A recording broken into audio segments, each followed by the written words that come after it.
शंका नंबर 93। यज्ञ किसको कहते हैं?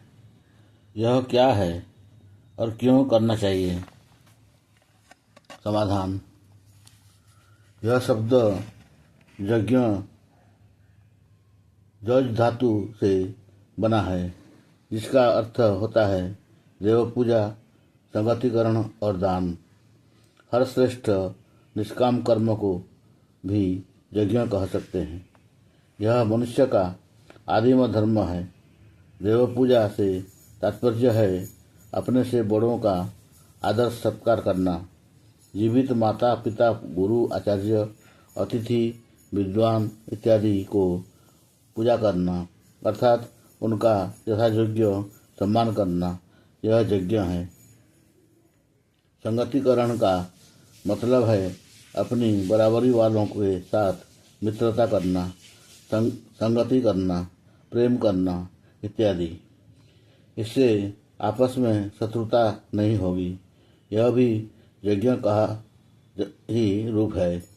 तीसरा भाग है दान, अर्थात अपने से छोटों पर दया करना, कुछ देना, दान करना, यह भी यज्ञ कहता है। देव पूजा, संगतिकरण और दान से ही मनुष्य संतुलित, अनुकूलित रहता है। अतः अनुकूलन ही यज्ञ का संगतिकरण, पूजा और दान है। भौतिक रूप में जो अग्निहोत्र हवन करते हैं, इससे सबसे बड़ा लाभ सर्वजनीय आरोग्यता है।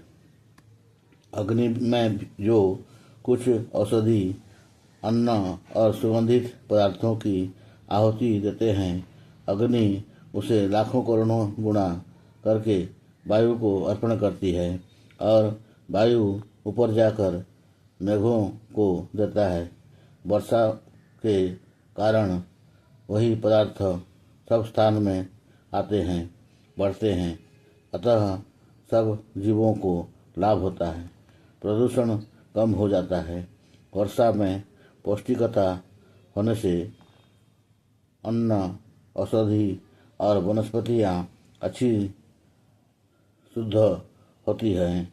यज्ञ कर्म सबके परोपकार के लिए होता है, इसलिए इसे सर्वश्रेष्ठ कर्म कहते हैं।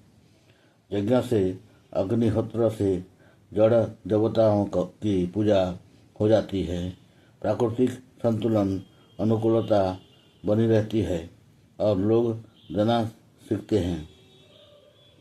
यज्ञ में इदम न मम कहते हैं। उसका यही अर्थ है कि हम जो कुछ आहुति देते हैं वह पदार्थ हमारा नहीं है, परमपिता परमात्मा का ही दिया हुआ है।